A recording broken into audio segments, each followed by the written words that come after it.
Cockroach बहुत गंदा कीड़ा होता है, इसे तो छोटा बच्चा भी चप्पल से कुचल देता है, नाम बदल दो। ये बयान किसी अरे गहरे व्यक्ति का नहीं है, ये बयान हमारे प्यारे भारत देश के एक वरिष्ठ मंत्री का है। जी हाँ, हरियाणा सरकार में मंत्री अनिल विज ने कॉकरोच जनता पार्टी को लेकर ये टिप्पणी की है।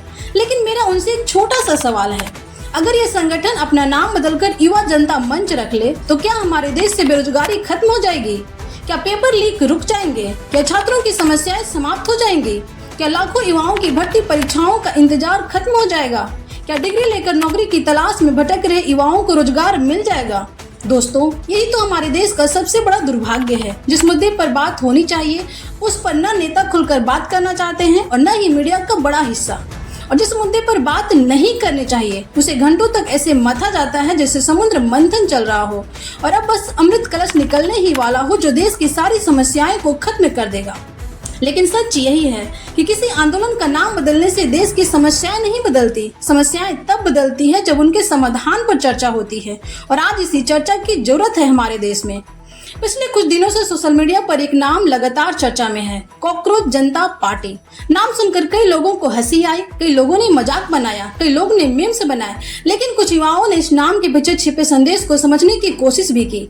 धीरे धीरे यह केवल सोशल मीडिया ट्रेंड नहीं रहा, यह बेरोजगारी, पेपर लीक और शिक्षा व्यवस्था को लेकर युवाओं के गुस्से का प्रतीक बन गया। फिर 6 जून को दिल्ली के जंतर मंतर पर प्रदर्शन हुआ।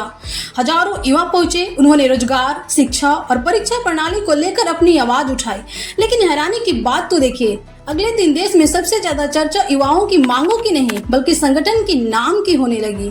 मैं आपसे एक सवाल पूछती हूँ, अगर किसी घर में आग लगी हो तो क्या हम यह चर्चा करेंगे कि आग बुझाने वाली बाल्टी का रंग क्या है, या फिर आग बुझाने की कोशिश करेंगे? अगर अस्पताल में मरीज गंभीर हालात में हो तो क्या डॉक्टर की शर्ट का रंग महत्वपूर्ण होगा या मरीज की जान बचाना? फिर जब लाखों युवा रोजगार और शिक्षा की बात कर रहे हैं तो सबसे बड़ा मुद्दा संगठन का नाम कैसे हो सकता है? नाम पसंद नहीं है, आलोचना कीजिए, मजाक उड़ाना है, उड़ा लीजिए, लेकिन क्या इससे युवाओं के सवाल खत्म हो जाएंगे? बिल्कुल नहीं। दोस्तों, आज देश का सबसे बड़ा वर्ग युवा है, यही भारत की सबसे बड़ी ताकत है, लेकिन यही वर्ग सबसे ज्यादा परेशान भी दिखाई दे रहा है। कोई प्रतियोगी परीक्षा की तैयारी कर रहा है, कोई भर्ती का इंतजार कर रहा है, कोई इंटरव्यू देकर वापस लौट रहा है, कोई उम्र सीमा पार होने के डर से रात भर सो नहीं पा रहा। हजारों परिवार ऐसे हैं जिन्होंने बच्चों की पढ़ाई पर अपनी पूरी जिंदगी की कमाई लगा दी, लेकिन जब नौकरी नहीं मिलती तो सिर्फ एक युवा नहीं टूटता, पूरा परिवार टूट जाता है। यही कारण है कि रोजगार का मुद्दा किसी राजनीतिक दल का नहीं, पूरे देश का मुद्दा है। कल्पना कीजिए, एक छात्र 3-4 साल तैयारी करता है, सुबह 4 बजे उठता है, दोस्तों से दूरी बनाता है, मोबाइल छोड़ देता है, त्योहार छोड़ देता है, मनोरंजन छोड़ देता है, फिर परीक्षा देता है और कुछ दिनों बाद पता चलता है कि पेपर लीक हो गया। उस पर केवल परीक्षा रद्द नहीं होती, उसके सारे सपने टूट जाते हैं, बिखर जाते हैं, उसका आत्मविश्वास भी टूट जाता है, उसका सिस्टम पर से भरोसा उठ जाता है। और जब यही घटनाएं बार बार होने लगे तो गुस्सा पैदा होना स्वाभाविक है। यहाँ सबसे बड़ा सवाल खड़ा होता है, क्या देश में मुद्दों की कमी है? क्या किसानों की समस्याएं खत्म हो गई? क्या महंगाई खत्म हो गई? क्या बेरोजगारी खत्म हो गई? क्या शिक्षा व्यवस्था पूरी तरह आदर्श बन चुकी है? अगर नहीं तो फिर बहस का केंद्र बार बार ऐसी चीजें क्यों बन जाती है जिनसे आम आदमी की जिंदगी पर कोई फर्क ही नहीं पड़ता? कई बार ऐसा लगता है कि असली मुद्दों को पीछे धकेल दिया जाता है और जनता को उन विषयों में उलझा दिया जाता है जिनका उसकी रोजमर्रा की परेशानियों से सीधा संबंध ही नहीं होता।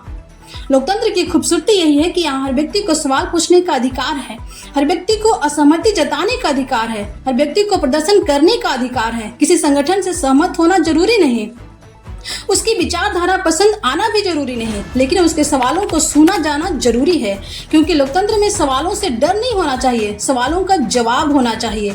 दोस्तों, चर्चा इस बात की नहीं होनी चाहिए कि किसी का संगठन का नाम क्या है, चर्चा इस बात की होनी चाहिए कि आखिर युवा इतने नाराज क्यों हैं, चर्चा इस बात की होनी चाहिए कि रोजगार कब बढ़ेगा, चर्चा इस बात की होनी चाहिए कि पेपर लीक की घटनाएं कैसे रुकेगी, चर्चा इस बात की होनी चाहिए कि शिक्षा व्यवस्था पर युवाओं का भरोसा कैसे मजबूत होगा।